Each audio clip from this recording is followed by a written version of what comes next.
Bom, nós vamos falar sobre ciclo trigonométrico ou circunferência trigonométrica, que é a mesma coisa. Então, circunferência todo mundo já conhece, essa figura aí que eu coloquei para vocês, tá?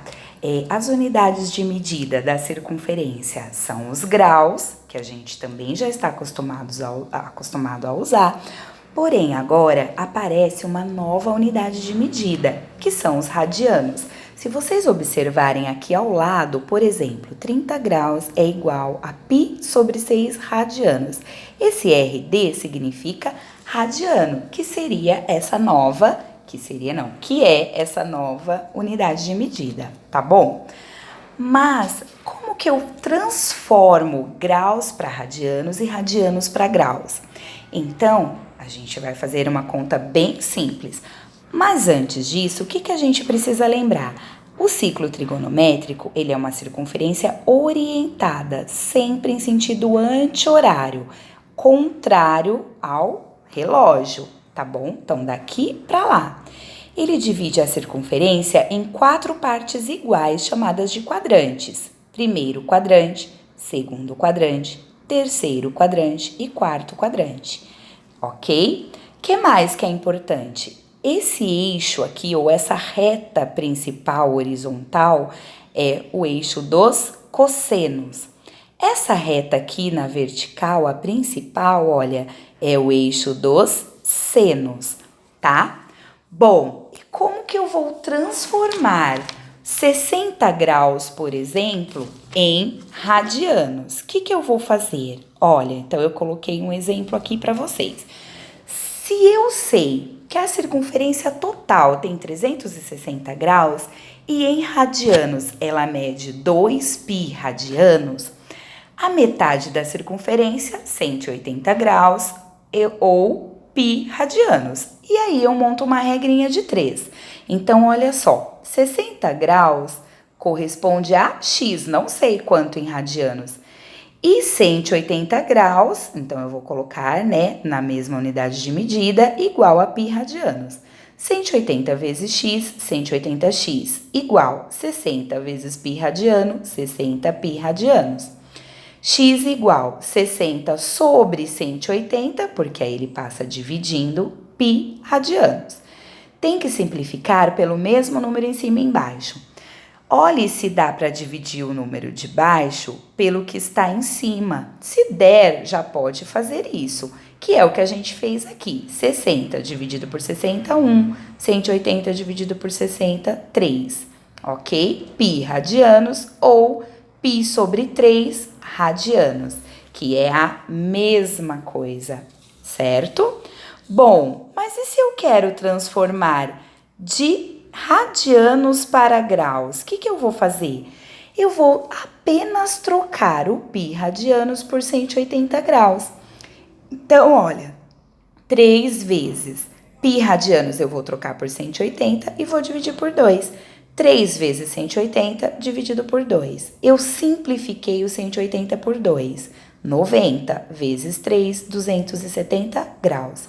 E se eu quisesse fazer essa continha, 3 vezes 180, podia? Sim, podia. 540, depois dividido por 2, dá os 270 também que a gente está procurando, tá? Bom, o que mais que eu tenho que lembrar? Olha, para o eixo dos senos, positivos serão os arcos que estiverem, os ângulos que estiverem no primeiro e segundo quadrante. E no terceiro e quarto quadrante serão negativos. Já para o cosseno, olha só o que aconteceu. No primeiro e quarto quadrante ele será positivo e no segundo e terceiro ele será negativo. Então vamos voltar para a nossa circunferência. Olha lá, se eu tenho então 30 graus, eu já sei que é a mesma coisa que π sobre 6 radianos. Se eu quiser descobrir o seno desse arco, o que eu tenho que fazer? Ir até o eixo do seno, 1 sobre 2. E se eu quiser o cosseno de 30 graus? Vem até o eixo dos cossenos, raiz de 3 sobre 2. E isso eu vou usar para qualquer ângulo. Por exemplo, olha, 150 graus. Quanto vale o seno de 150? Vem até o eixo do seno, meio. E quanto vale o cosseno? Menos raiz de 3 sobre 2, porque o cosseno no terceiro quadrante ele é negativo, ok? Mas vamos supor que eu tenho um ângulo maior de 600 graus. E agora, o que eu faço? 600 graus significa que o arco deu uma volta completa na circunferência e andou mais um pouquinho. Então, eu tenho que dividir por 360 e observar o resto da divisão. Dividindo por 360 vai dar 1.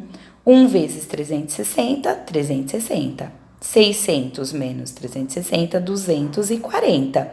Então, seno de 600 ou cosseno de 600 é a mesma coisa que seno de 240. Por quê? O arco, ele saiu aqui do zero, deu uma volta completa de 360 graus e andou mais 240, olha, parando aqui. Quanto vale o seno desse arco? Vem até o eixo dos senos, menos raiz de 3 sobre 2. E o cosseno sobe até a reta do cosseno, menos meio, ok? Que foi o que a gente colocou aqui, ó. Menos raiz de 3 sobre 2, menos 1 sobre 2. Os dois são negativos porque no terceiro quadrante é negativo tanto o seno quanto o cosseno. Uma dica bem fácil para a gente lembrar, né? Então, olha, então eu tenho aqui eixo do cosseno, deitadinho, com sono, tá deitado, é essa reta que eu vou pegar. Eixo dos senos, essa retinha aqui, sem sono, tá em pezinho. Isso daqui também lembra um plano cartesiano, onde para o seno, né, que seria o eixo Y aqui, ó, positivo, positivo, para baixo, negativo, negativo. E o eixo do cosseno? Positivo e positivo, negativo e negativo, tá? Mas, se eu quiser descobrir a tangente, tangente de 600 a gente já viu que é a mesma coisa que de 240, tangente é igual a seno de 240 dividido por cosseno de 240, seno de 240 menos raiz de 3 sobre 2, cosseno de 240 menos meio, igual, copio o primeiro, menos raiz de 3 sobre 2, vezes o inverso do segundo, menos 2 sobre 1. Simplifiquei esse 2 com esse, tá? Aí, menos com menos, mais raiz de 3 vezes 1, que sobrou aqui, raiz de 3. E 1 vezes 1, 1. Então, só raiz de 3 é o valor da tangente de 600 graus, ok?